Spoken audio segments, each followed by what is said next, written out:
therapy in epilepsy. طبعا ده بس مقدمه، احنا عارفين ان هو prevalence of epilepsy 0.5 to 1%. مع الاسف رغم ان احنا عندنا اكتر من 30 ميديكيشن بس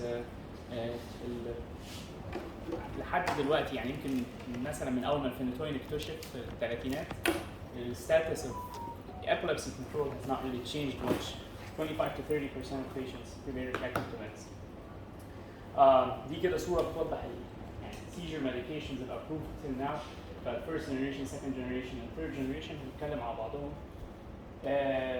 لما بنتكلم على بنقسم medications according to mechanism of action، لان احنا لما بنفكر في طريقه ازاي نعالج الابيليبسي بنفكر بطريقه rational polypharmacy. انت بتقسم الميديكيشنز في narrow spectrum و broad spectrum.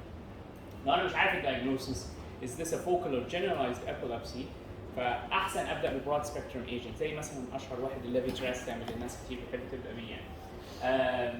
Valproate is one، بس Valproate is there is a concern طبعا في women of childbearing age. في دلوقتي بقى newer ones هنتكلم عليهم زي Brivaracetam considered also broad spectrum. معظم الميديكيشنز بتشتغل في focal epilepsy. الاكسبشن very rare exceptions زي مثلا الايه الميديكيشن اللي هو ما بيشتغلش الا في نوع معين من الابيليبسي، ده المفروض يبقى معروف جدا مثلا في نوع معين من الجنرالايزد ابيليبسي ما بيشتغلش غير فيه، بيجي في الاطفال ابسنس ابيليبسي اللي هو ايه ايثوساكسمايد. فده مثلا ميديكيشن فيري نارو سبيكترم بس في الجنرالايزد ابيليبسي، لكن غير كده معظم النارو سبيكترم ايجنتس هم من فوق الابيليبسي. عندنا الصوديوم شانل بلوكيد، وده هيبقى مهم لما نتكلم عليه لان في النارو سبيكترم ايجنتس اللي هم بس بيشتغلوا على الصوديوم شانل بلوكيد في certain diseases ممكن انت could make things worse. phenytoin، phosphanytoin، اللي هو مش متواجد عندنا كاربامازepine، اوكسكاربازepine، اللي هو ترايلكتال، اسينكاربازepine، مورترجين، لاكوزامايد، سينوباميد لسه مش موجود هنتكلم عليه ان شاء الله يعني I hope ان هو يبقى موجود hopefully soon. روفينامايد، زونيسامايد broad spectrum agent is one of the mechanisms sodium channel blockade. وليه برضه T-type calcium channel blockade عشان كده could be used in trials and axons. Topiramate, T-type calcium channel, ethosuxamide unique to this. بس Valproate برضه عنده T-type calcium channel blockade. With the channel, the firing of the channel لما بتشوف that channel 3 cycles per second زي ما بتشوف على EEG 3 Hz cycle per second اللي هو firing thalamic cortical discharges.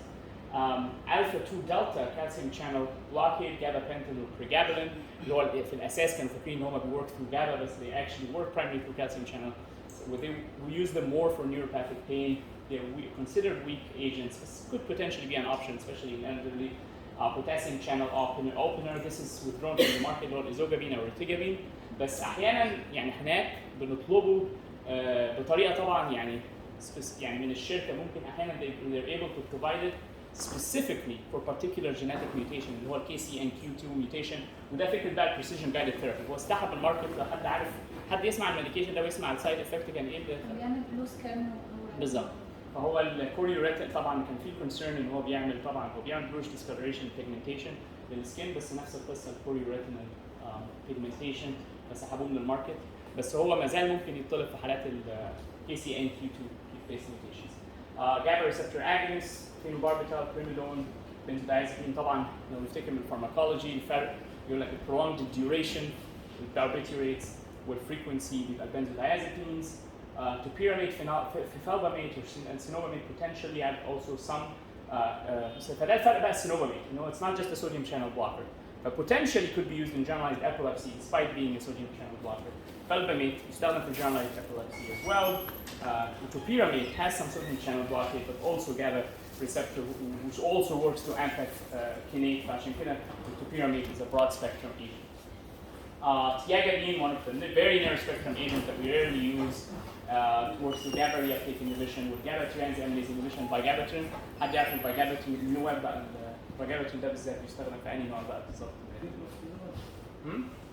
tuberculosis yes. وبنخاف منه بقى في ايه السايد افكت؟ irreversible fever. SV2A ده اللي هو اللي بيبايند through affecting the vesicular transport. Through that, SV2A mediates presynaptic calcium release. فده indirectly ده طريقة اللي بيشتغل بيها levetiracetam و more recently brivaracetam اللي هنتكلم عليه. AMPA receptor. فهو basically when we think of anti-seizure medications, they either target excitation, they want less excitation, or more inhibition. فالmain excitatory neurotransmitters are glutamate, so you target those, or you target with the calcium and sodium channels. If you're targeting more inhibition, it's going to be primary GABA, so anti-glutamate receptor inhibition, pyramidinol, topiramate, also anti-ankinate, both work through that. NMDA, felbamate, valproate, and actually ketamine, which is more frequently now used for treatment of status epilepticus. نخش بقى لبعض النيو medications. Pyramidinol اللي هو موجود دلوقتي في مصر معاهم competitive selective AMPA receptor antagonist, FDA approved for focal onset seizures and generalized tonic-clonic seizures with primary generalized epilepsy. Excellent oral bioavailability، بس لازم برضه لما يكون في البولي فارماسي اكون واخد بالي ان ده بروتين باوند، فلو هديه مع other medications that's protein bound زي مثلا valproate او phenytoin يكون في potential interactions وطبعا affect بالذات if I can't check the blood levels, but this may be an issue. Extensive hepatic metabolism is CYP3A4. CYP3A4 اللي هو برضه السبتايب of cytochrome P450 enzyme اللي هو metabolises الكربامازepine، هو نفسه بيشتغل على hepatic metabolism of pyramidinol، فبالتالي اي enzyme reducer او inhibitor هيأثر عليه، but there are potential drug interactions. One of the main advantages is it's a very long acting medication، يعني حتى لو العيان نسي ياخده يوم مش مشكله لانه ال half life up to more than 100 hours، فممكن يقعد معاه 3 ايام ولا 4 ايام مش هيحس بمشكله. الدوز بقى هي دي الكي، لان هو كان المين كونسيرن السايد افكت. حد عارف كان ايه المين كونسيرن انه هذا السايد افكت اللي كان there is a main concern about او البرامبين، عشان كده it's not commonly prescribed as a first line agent. الاجريشن اللي هم سيدات بالظبط. ان هو مثلا يعني في it's very rare but as we can see it، مثلا واحد ممكن يكون the nicest person in the world ومره واحده يكون مثلا ايه عايز يضرب ركوب حاجه ويقتله او حاجه زي كده، فده بس هو it's more actually at higher doses. لما ابتدوا بعد كده قال لك نبدا ما نبداش طبعا ب 12، نبدا عاده يعني ب 4 ملغ 2 to 12 ملغ، بس you could start with 4 وبعدين you could increase by 2 ملغ increments once a day.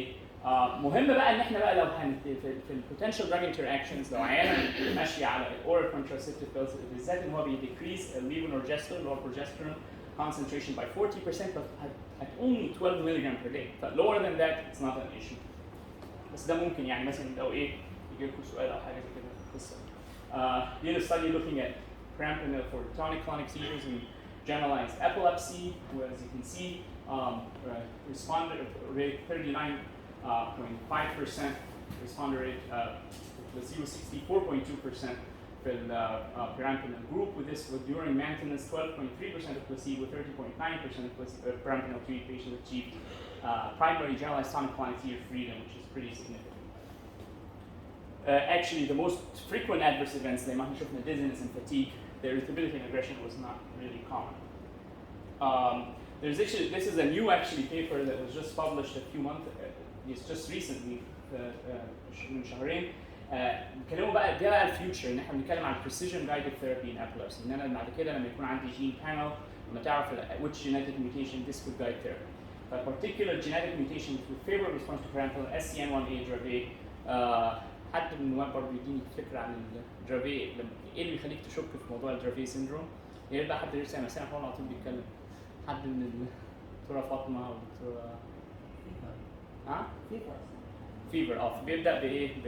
بفيبرايل سيريس فيبرايل ستاتس، بعد كده بيحصل بقى ايه فيبرايل، وكمان من الحاجات اللي فيري كومن الهيمي كلونيك الترنيت، فتلاقي مثلا هيمي كلونيك في ناحيه هيمي كلونيك في ناحيه ثانيه وماي كلونيك سيجرز، فذيس از ا كومن. وفي الاول كمان فكره ان هو مع يعني كان بيشكوا ان هو لما بعد الفاكسينيشن، فكان الاول لما الموضوع ابتدى كان الناس they link it to vaccines. الاسم القديم بتاع الدرافيه كان severe myoclonic epilepsy of infancy SMEI قبل ما يعرفوا الجين ان هي actually SCN1A mutation. فده طبعا اهميه الموضوع ده ليه؟ ان اكون عارف حتى لو انا ما عنديش الكابابيلتي ان انا اعمل الجينيتك تيستنج، اكون عارف ان انا ممكن اضر العيان ده لو اديته صوديوم لان دي الستاديز ان الكوجنيتيف فانكشن بيبقى impaired لو العيان ده if you didn't give him the right medication. These are other genetic mutations that responded well: GNA01, PIGA, PCDH19 من الحالات اللي بتشبه شويه ال SCN1A بس actually since it's X-linked you see it more in actually females and they have seizure clusters are really common and this they can get sodium channel blockers. The PCH19 من الحاجات اللي كانوا الاول لما يقولوا genetic mutations Dravet بس not due to SCN1A كان زمان يقولوا كده. دلوقتي most of the time if you're Dravet syndrome and you don't find SCN1A mutation it's still a mutation that we couldn't ان انت ما لقيتوش لكن الحاجات اللي بتشبه الدرافيه it's not really Dravet زي ال PCH19 اللي كان زمان بيدخلوها في الديفرنشال بتاع ال SCN1A mutation. البول جي mutations بول جي 1 بول جي 2 طبعا من الحاجات اللي هي المهمه اللي احنا في بالذات مع الفالبرويت ثيرابي لان دول الحالات اللي هي الالبرز اللي هو بيجوا بفالميننت هيباتوتوكسيسيتي بالذات لما بياخدوا الفالبرويت وعشان كده في ناس مثلا بره يقولوا ان الانفنتس less than 2 years of age you shouldn't give valproate because main concern about the Pol G mutation and those patients could go into fulminant hepatotoxicity لو خدوا valproate. There's other particular genetic mutations that may respond well to perampanel. Side effects, the most common side effects, dizziness, somnolence, fatigue, attacks, blurring vision, aggression, hostility, motor behavioral changes are really uncommon, 1.2% in clinical trials. Open label phase of trials, 3.9%, but higher risk with higher doses, 12 milligram dose in particular, which we rarely did. New studies on actually the efficacy of perampanel in young children with TSC, Dravet, with really big favorable response rates, where people are now even using it more in status epilepticus.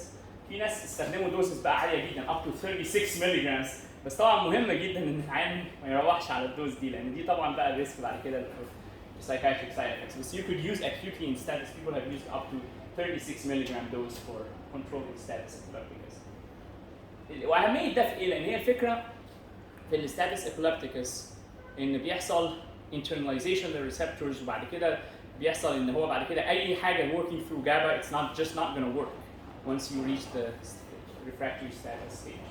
فعشان كده من الحاجات اللي انت بتفكر على اي حاجه بتشتغل على alternative mechanism. عشان كده it makes sense to try something like perampanel بس they have tried higher doses than what we use in outpatient settings. وفي الوقت ده عيان مثلا intubated وبتاع مش قلقان قوي من قصه السايكايتريك سايد افكتس يعني. بس طبعا بعد كده قبل العيان ما يروح والعيان لما يروح طبعا الدوز adjusted. Any questions so far؟ نخش بقى الدكتور كمان عشان في منه اي دي 4 لحد دلوقتي لا it's not available يعني through the NPO بالظبط. البريفراسيتام في اي في لسه هنتكلم عليه دلوقتي. البريفراسيتام بيشتغل زي الليفوتيراسيتام بايندينج SV2A وقلنا ان هو فيزيكولار ريليس فهو لما بيأفكت الفيزيكولار ريليس بينهبت البري-سينابتيك كالسيوم ريليس فبينهبت الاكسايتاتوري باثوي. 15 to 30 times more potent than levetiracetam فده لما الواحد بيعمل conversion ان انا مثلا عايز عيان على levetiracetam عايز احوله للريفراسيتام it's either like usually 1 to 10 or 1 to 20 ratio تحويل الدوز يعني مثلا واحد على 1000 هيتحول ل 100 حاجه زي كده. Rapid absorption 100% bioavailability بس في IV form less than 10% protein bound فده بس غير بقى الليفوتيراسيتام في interactions بسبب ان هو في extensive cytochrome related metabolism. عكس الليفوتيراسيتام renally excreted so usually you don't have to worry much about interactions. With this one you do have to worry about interactions especially in هو CYP2C19 metabolism by hydrolysis for more drug interactions. Half-life 9 hours. The dose usually we start with 50 milligram twice a day. بعد كده you could increase to 100 milligram twice a day dosing. Usually you give it in BID dosing.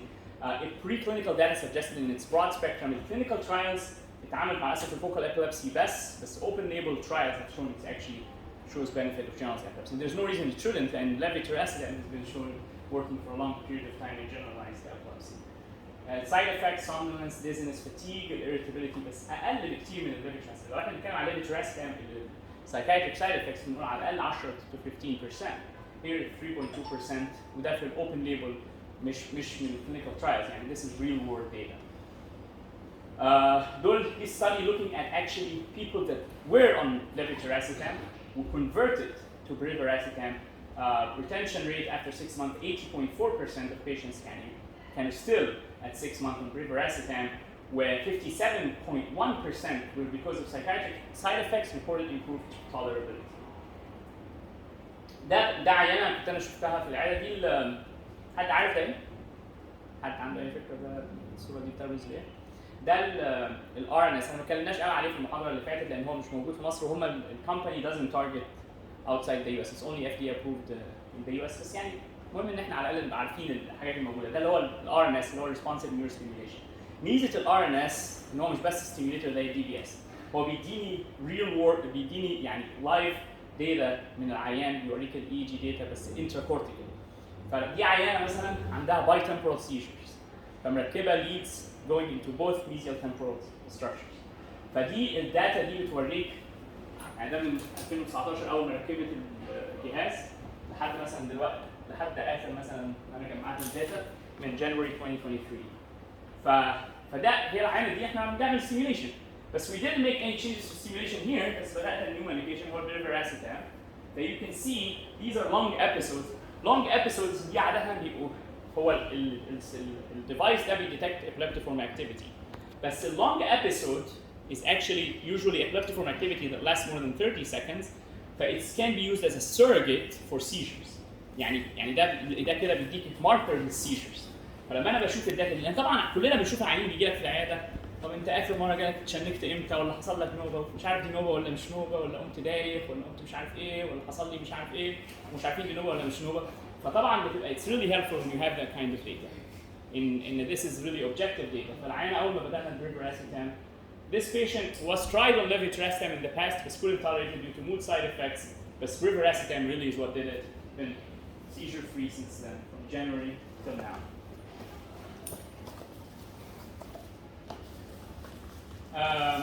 ده بالنسبه للانترافينوس brivaracetam and status epilepticus. People are using it now more commonly. We've seen decent responses in patients with refractory and super refractory status. 39% of patients had an early response in this work. Any questions so far? اتكلمنا عن Brampton and brivaracetam. اتفضل. تشينج لما بتحول من ليفراسيتام نعم. تشينج لما بتحول من ايوه. تراسيتام لبريفاراسيتام. الجرعه ما ده اللي اتكلمنا عليه ان هو بيبقى either 10 to 1 ratio او 20 to 1. يعني لو انت عايز مثلا ان انت تمشي يعني مش مشكله تديله اكتر 10 to 1. يعني مثلا عين على 1000 بتحوله ل 100 فده يبقى 10 to 1 ratio. يعني اللودنج بتاعه يبقى ماكسيمم اللودنج بيبقى 200 مان. مش 300 مش هيبقى 3000 يعني 300. لا ما هي في الاي في لود لا مش هتدي يعني مش تدي 3000 لان هو actually it's 15 to 30 times more potent. فهو الريشيو either 1 to 10 to 20 1 to 10 to 1 to 20 to 1. فيعني هو طبعا يعني في الستاتس you could err on the side of giving more يعني it wouldn't hurt يعني حتى لو اديت 400 مش هيحصل حاجه. يعني you could give في الستاتس لان مفيش we don't have data لان دي studies يعني الستاديز اللي اتعملت في الستاتس epilepticus دي studies from real life data. يعني مثلا انت يوم كول في بالليل الساعه 2 بالليل وعندك عيانه ان ستاتس فمثلا بتتصلي مثلا بالدكتوره طب نعمل ايه في العيانه دي مش عارفين نتصرف فتقول لك مثلا احنا جربنا كل حاجه في الدنيا طب ما تجربي اي في بريفيت. فالستادي دي اتعملت كده دي مش ستادي مثلا ويل ستاديد والعيان فما فيش we don't have really real data to indicate الستاتس مثلا ده الجرعه كذا. وطبعا في الجايد لاينز مش هتلاقي طبعا بريفيراسيتام حد بيقول في الستاتس نعمل ايه يعني غير مثلا يعني لاكوسامايد اللي هو الفيمبا. في ستادي مثلا اتعملت اللي هي ترندز ترايل. حد سمع عن الترايل دي مثلا؟ دي ترايل اتعملت في الستاتس ابيليبتيكس comparing لاكوسامايد to فوسفانيتونين. والستادي دي اتعملت. الستادي دي من رغم ان هو مش مشهوره قوي بس من الستاديز القليله ان ستاتس الاند بوينت يوز اي جي. يعني معظم الستاديز اوف ستاتس يوز كلينيكال. فساعات العين we don't know is it psychogenic ولا is it not وهل هو بطل seizures ولا هل هو in non-convulsive status ولا ايه. بس they used EEG actually in this study and it was targeting non-convulsive seizures. And actually the loading dose for Vimpat was 400 milligrams. عكس مثلا لما تقرا في البامفلت بتاعتهم هم هيقولوا مثلا ان الاي في لود is 200 بس this is not what we use in status because this is actually we're underdosing if you use 200. It should be 400 milligram IV load. تمام. ده السينوباميت اللي هو مع الاسف لسه مش موجود في مصر بس hopefully at some time soon ممكن الشركه تدخله. هو ميزته ان هو مش بس sodium channel blockade but also works with GABA receptor modulation. But it has dual mechanism or high bioavailability. Protein bound 60%, فنot really as significant as مثلا الحاجات اللي highly protein bound زي phenytoin والvalproate واتكلمنا عن البرامبينال. بس it does have extensive metabolism. فلما تديه لازم يكون عارف كمان الدراج interactions لان هو inhibitor of CYP2C19 and inducer of CYP3A4. فCYP2C19 اللي هو metabolizes الفينيتوين والphenobarbital فممكن العين يدخل توكسيستي وانا مش واخد بالي. وinducer of CYP3A4 increased clearance of oral contraceptives برضه may reduce lamotrigine levels. طبعا هو الدواء مش موجود فما اعتقدش الكلام ده هيبقى مهم قوي بالنسبه لكم حتى الدواء الالكتروني. بس ده بقى المهم ان احنا يعني this is something that has not been seen in a clinical trial with an anti-seizure medication in the past 30 years. ان نشوف دواء with this kind of results. 100% responder rate بنتكلم على 21% seizure free. Usually لما بنتكلم على studies looking at surgical treatments you talk about seizure free. Clinical trials, medication clinical trials they talk about responder rate. حد عارف يعني ايه responder rate؟ كلمة responder rate دي يعني ايه لما بس بتقرا الستادي دي بتتعرف ازاي؟ Usually it's 50% seizure reduction. دي كلمة responder rate. فهتلاقي مثلا الكلام اللي هتقراه لما تقرا في اي study clinical trial بتتكلم على anti-seizure medication هتلاقي كلمة mean seizure reduction أو median seizure reduction أو average seizure reduction ومعاها responder rate. لكن rarely هتلاقي فكرة 100% responder rate أو seizure free. But this is really impressive. And we have seen this in real life. لأن I've had a few patients on this medication. بس مشكلته طبعا السايد effects. السomnolence بالذات especially at higher doses. بس أنا يعني صراحة عندي كذا عيانة لما بتحاول ساعات حتى التايتريشن بتاعه very slow هنقول ليه. بس ساعات أنا حاولت كمان بمشي slower بالذات لما بتنقل للهاير دوز. السomnolence. الحاجة الثانية when you're giving it with clobazam عشان في potential drug interaction. فالعيان بيبقى مثلا يعني في عيانه مثلا شفتها almost like a zombie يعني من كتر ان هي اوفر سيديت فلازم نخلي بالنا من القصه. Somnolence, dizziness, fatigue, dress syndrome, which is a fatal potential drug interaction, drug-related eosinophilia, systemic reaction. ده كان في بدايه الكلينيكال ترايل كان ظهر لهم بس بعد كده they recommend now a very slow titration وده اللي احنا بنعمله دلوقتي. بتبدا ب 12.5 mg per day for 2 weeks and then 25 mg per day for 2 weeks then 50 even slower than remotrigine اللي هو the slowest titration that we have. بس بعدين لما بتوصل ل 100 mg per day بتعلي بقى by 50 mg increments. اللي انا بقى قابلته ان انت لما تيجي توصل ل 100 وبتعلي هو ده اللي بيبتدي بقى العين يدخل في السايد افكتس بتاعت السيديشن. ف I've even continued to keep going slow where I found it actually helpful ان العين بيتعود اكتر على السايد افكتس. There's this from the Mayo Clinic, the group there looked at actually generalized epilepsy. احنا اتكلمنا despite being a sodium channel blocker, it can actually work in generalized epilepsy potentially بسبب ان هو has dual mechanism. دي برضه عينه كنت انا بتابعها فهنا انا بس زودت جرعه السينوبامين and you can see the drop in again خلاص عرفنا يعني ايه lung events وعرفنا ازاي نلوك at the PDMS data في الايكاج حتى لو احنا مش عندنا الار ان اس نبقى فاهمين اللغه اللي الناس بتتكلم بيها يعني. لما حد يحضر اي مثلا مؤتمر بره ويسمع حد بيتكلم عن الكلام ده ويشو ذس داتا فاحنا نبقى عارفين. فده مثلا اول ما زودنا الجرعه وشفنا drop in the lung events. Any questions؟ الفينفلورامين مش عارف بقى ده لسه متوفر هنا ولا لا. الفينفلورامين كان زمان في السبعينات كان طلع دواء اسمه فينفين كان عشان التخسيس. بس ده كان كومبينيشن ما بين فينفلورامين وفينترمين. فطبعا بس العيانين ابتدى يجي لهم cardiac valve problems و pulmonary hypertension فاتسحب من الماركت. Actually years later they found الفينفلورامين لوحده بقى it's actually it works through serotonin. كان دايما دكتور احمد جابر يعني الله يمسيه بالخير دايما كان يتكلم عن اهميه السيروتونين epilepsy. فهم الناس يعني very late ابتدوا يكتشفوا دلوقتي ان السيروتونين has a really important role.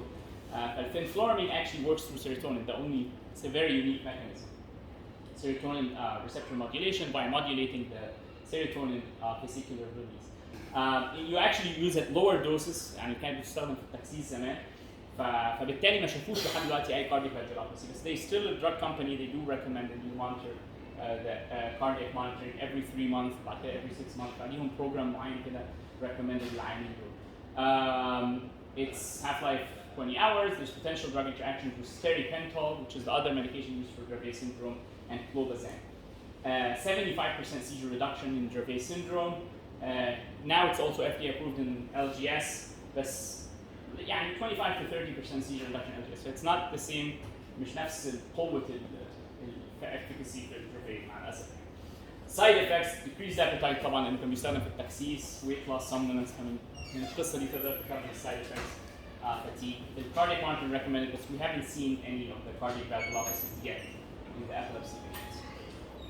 Everolimus ده طبعا في الاساس كان بيستخدم ك tuberous sclerosis. هو في الاساس كان بيستخدم في tumors طبعا اللي هو anti-neoplastic agent، بيستخدم على mTOR pathway. mTOR pathway في tuberous sclerosis بس كمان في mTORopathies. It's not just tuberous sclerosis. فلو mTORopathies ايه تاني غير tuberous sclerosis ممكن يكون ال mTORopathies؟ hemimegalencephaly. The hemimegalencephaly is one. Ganglioglioma is one. When also some focal cortical dysplasias could be through fall under mTORopathies. DEP-DC5 is one of the genetic mutations that falls under this. NPR3 genetic mutations. ففي group كده اسمه mTORopathies where everolimus has a potential role. Now FDA approved for treatment of focal seizures for TSC, but still في potential role that goes beyond that. 74% protein bound, extensive cytochrome P304 metabolism, half-life is 30 hours, primarily fecal excretion, 40 to 50% seizure reduction in TSC, but can also be considered in other mTORopathies. لو شفت عن مثلا hemimegalencephaly, these genetic mutations that we talked about, DEP-DC5 or NPR3 mutations, gangliomas, it can be considered. Side effects: mouth ulcers, stomatitis, increased infection, malignancy risk. عشان كده it's usually used in refractory cases. I didn't respond to طبعا جربنا already the first line therapies, did not respond to that. You would try that. Ganaxolone, that one of the most recently approved medications. It's a neurosteroid, an analog of allopregnanolone. Was طبعا working through GABA modulation, now FDA approved for treatment of CDKL5. حد يعرف ال CDKL5, there is a really, in the CDKL5 dependent disease, there's actually a very classic seizure type associated with that. لو شفته على طول كده تقول على طول ده عنده من غير ما تعمل genetic mutation غالبا عنده هيطلع CDKL5. We don't see it in all patients لأن في ساعات بيكون sequence. في حد يسمع عن السيميولوجي of seizures in CDKL5. hypermotor tonic spasms. hypermotor يعني يبدا عارفين يعني hypermotor؟ hypermotor اللي هي بتاعت الفرونتال لوب epilepsy، بعدين يدخل في tonic spasm. يبدا بالhypermotor then tonic spasm. That sequence of seizure is actually very classic of CDKL5 dependent disease. طبعا دي من العيانين اللي هم في الاول بيشخصوا اوتيزم وبيكون بعد كده بيجي لهم seizures. CDKL5 the gene cyclin dependent kinase 5 فده genetic mutation. عيانين دول بيشخصوا باوتيزم، يجي لهم اوتيزم، intellectual disability, delay، ويكون عندهم seizure. السيجر تايب اللي هو hypermotor tonic spasm. بس actually لو قريت حضرتك على ال CDKL5 هتلاقي ان هو اصلا في 4 sequences بيبداوا ازاي، فممكن لكن لحد ما يوصل يعني مش كلهم بيبداوا على طول بالهايبرموتور تونيك spasm. لكن فهم الاف دي misdiagnosed as autism ولا عندهم اوتيزم؟ هم بيبقى عندهم اوتيزم بس اوتيزم مع حاجات ثانيه بقى، فطبعا عشان هو فالناس بتشخص اوتيزم الناس ما بتاخدش بالها طبعا من السيجرز والحاجات دي. بس بعد كده طبعا بس هم بيبقى عندهم اوتيزم very commonly intellectual disability وكمان معاهم السيجرز. طيب الجانوكسولون لو اتاخد هيقلل السيجرز والاوتيزم فيتشرز ولا السيجرز بس؟ مع الاسف الستاديز لحد دلوقتي معموله على السيجرز بالتحديد. We still don't know long term ده هيعمل ايه يعني. وكمان مع الاسف حتى data in seizures as you can see it's not like very impressive. 24% responder rate in the patients that receive them. بس هو ساعات هو ال FDA approves those medications and there's no other option for those kids. I've seen يعني couple of kids with CDKL5 يعني those kids are really يعني بيكونوا من عينين حتى يعني مش الاوتيزم الهاي فانكشن دول بيكونوا يعني very debilitated. فطبعا هو بيقول ما فيش يعني بالنسبه للعيانين دول ما فيش other option يعني. فالاف دي ساعات بتزعل شويه دلوقتي في الحاجات دي. فهو it was just recently approved. جانوكسولون على فكره برضه is studied in status epilepticus. طبعا هو كان من اغبى الترايلز اللي في الدنيا. انا قلت لهم كده يعني الشركه اللي هي المارينس ان هم البروتوكول كان بروتوكول made zero sense. ان فهم طبعا غيروا البروتوكول عشان كده اتاخرت الاستادي. ان هم لما كانوا بيجربوه في الستاتس ابيليبتيكس كانوا بيعملوا ايه؟ ان هو العيان اوريدي في ريفراكتوري ستاتس، المفروض الطبيعي ان هو بيتحط على مثلا ميدازولام دريب تمام. فهو المفروض دلوقتي انا خلاص الدورميكون بامب اللي هو مثلا لو محدش عارف ميدازولام اللي هو ادينا الدورميكون بامب، فدلوقتي العيان ده او هيبقى انتوبيتد. احنا هنا ما بنعملش انتوبيشن بس معظم العالم هناك في امريكا العيان ده بيبقى انتوبيتد.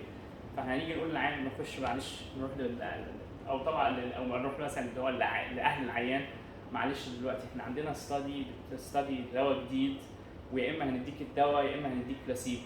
الطبيعي ان احنا هنبقى بنعمل انتيوبيشن للعيان دلوقتي وبنعمله مش عارف ايه، بس احنا في ستادي وفي دواء، فطبعا محدش بيوافق. يعني انت الطبيعي ان انت بتنتيوبيت العيان ده وبتحطه على فطبعا they had to revise the trial يعني it made zero sense when they had hard time recruiting patients into the study. بس هو there is an alternative IV form عشان لو حد بس قرا عن الميديكيشن تبع الشركه اللي هي المارينس ترايل اللي هو looking at it in status epilepticus. بس this is يعني بس it's now FDA approved for CDKL5 oral form مش ال IV form اللي هو they're looking at it in status. Any questions؟ وقت الحمد لله احنا ماشيين تمام. بس كده نبذه بقى على الحاجات الثانيه البريسيجن جايدد ثيرابي ان ابيلابسي. درافي سيندروم اتكلمنا على الفينفلورامين، ستيريبنتول، CBD اللي هو الابيدايلكس. Avoid sodium channel blockers. There's also other medications, valproate, pyramate, and clobazam. There is a consensus paper that was published last year, Dravet syndrome in particular. Other sodium channel mutation, SCN2A and SCN8A. هو مشكلتهم دول بقى ان هم بيلخبطوا ان في gain of function mutation في loss of function mutation. يعني انا الصوديوم شانل وعلى فكره حتى ال SCN1A دلوقتي فيها كمان gain of function mutation ينفع ياخد الصوديوم شانل بلوكرز، فالموضوع بقى يلخبط يعني. يعني لو واحد دلوقتي بيمتحن مثلا وسالوه في الحاجات دي الموضوع هيلخبط. Gain of function mutation SCN2A, SCN8A, actually sodium channel blockers could be helpful. And those actually are mostly early onset, starts in neonatal onset seizures. Late onset, avoid sodium channel blockers and it's going to be worse. طبعا it makes sense if you're talking about loss of function. يبقى انا لو اديته صوديوم هو مشكلته ان هو ما عندوش صوديوم شانل، هديله صوديوم شانل بلوكر it's going to make things worse. KCNQ2 loss of function, sodium channel blockers are potentially helpful. ودول اللي ممكن بتراي الازوجابين even though it's withdrawn them from the market but they're still able to get it. Well, there are actually alternative potassium channel openers that right now are being studied يعني. بس لحد ما يبقوا available الازوجابين في طريقه طبعا اكيد مش هنا بس هناك حتى بصعوبه جدا بيعرفوا يجيبوها احيانا. KCN A2 gain of function mutation اللي عندهم epilepsy وataxias من ضمن السندروم اللي عندهم. 4-aminopyridine is actually potentially helpful. 4-aminopyridine اللي هو بيستخدم في Lambert's. GRIN2A mutation بيستخدم فيه الميمانتين اللي هو الدواء اللي بيستخدم في الديمنشيا is potentially helpful. SLC2A1 mutation ده بتاع الجلوت 1 deficiency. GLUT 1 حد سمع عن GLUT 1؟ This is one of the things that it's important to be familiar with. بالذات GLUT 1 mutation حد يعرف ايه اللي بيخليك تشك في GLUT 1 mutation؟ في حاجة معينة كده أول ما تشوفها always consider GLUT 1. لا مش hypoglycemia. لا مش early onset absence. أي عيان early onset absence especially younger than 2 years you should consider GLUT 1 deficiency. مش كلهم هيطلعوا GLUT 1 بس this is a potentially treatable disease. If you leave the patient فهتعمل ايه بالعين؟ عينه جالي early onset absence. لو انا عندي العين في العياده بص على حاجه واحده بس. ايه في on exam؟ ايه؟ الhead circumference. They are microcephalic او low normal الhead circumference. فجست check the head circumference. عيان عنده early onset absence check the head circumference. This should be checked. Usually they can also have movement disorders. حد يعرف نوعيه movement disorder اللي بيجي العيانين دول؟ paroxysmal exertional dyskinesia. فهو بقى مش هو بعد كده بقى بتشوش السي اس اف وطبعا هو مش هايبوغلايسيميا هو انت بتحس بالسي اس اف تو جلوكوز ريشيو فده اللي هو بيبقى له يعني طبعا لو انا ما عنديش الجينيتيك ميوتيشن لو عندي جينيتيك ميوتيشن هو الاس ال سي 2 a 1 والعيانين دول بيرسبوند تو كيتوجينيك دايت. KCNT1 gain of function mutation دول مع الاسف في الاول كان في سيريز طلعت كده من نيو بان ديفيد بيردن and his group they looked at quinidine which is an anti-arrhythmic medication seemed potentially helpful but this hasn't been reproduced بنفس القوة يعني فهو it's not as يعني مش كل الحالات بتستجيب مع الناس. في دلوقتي زي ما في سبينرازا في الاس ام اي سباينال ماسكولار اتروفي، في دلوقتي انتي سنس ستوك ثيرابيوتكس عندهم ميديكيشن STK01 they're looking at in Dravet syndrome، وفي جين ثيرابي ETX مش ETX كذا حاجه كده زي كود كده بيستخدموه دلوقتي بيجربوه دلوقتي في ongoing clinical trials in Dravet syndrome and in KCNT1. Precision guided therapy in epilepsy is really promising at this point. لما بتتكلم loss of function and gain of function ده ليه علاقه بالريسبتور ملوش علاقه بالسيمتوماتولوجي؟ لا هو ليه علاقه طبعا بالسيمتوماتولوجي، لان هو حضرتك العيانين اللي قلنا عندهم gain of function عاده بيبداوا early on فبيبقى neonatal onset وبيبقوا طبعا more impaired عن العيانين الجين اوف اللوس اوف فانكشن اللي بيبداوا ليت بيبقوا actually less severe. فهم بيبقى بيأفكت السيمتوماتولوجي. اوكي يعني اللوس اوف فانكشن بيبقى السيمتوماتولوجي بتاعتها less severe وليت onset عن العيانين بتوع الجين اوف فانكشن. Any questions؟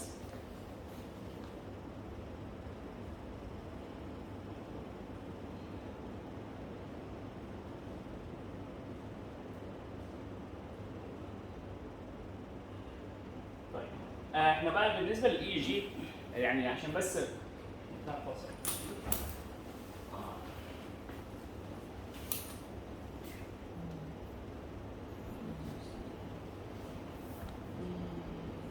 الاي سي يو اي جي ترمينولوجي، لان دي المفروض تبقى ترمينولوجي الناس كلها تبقى فاميليار بيها بالذات لما احنا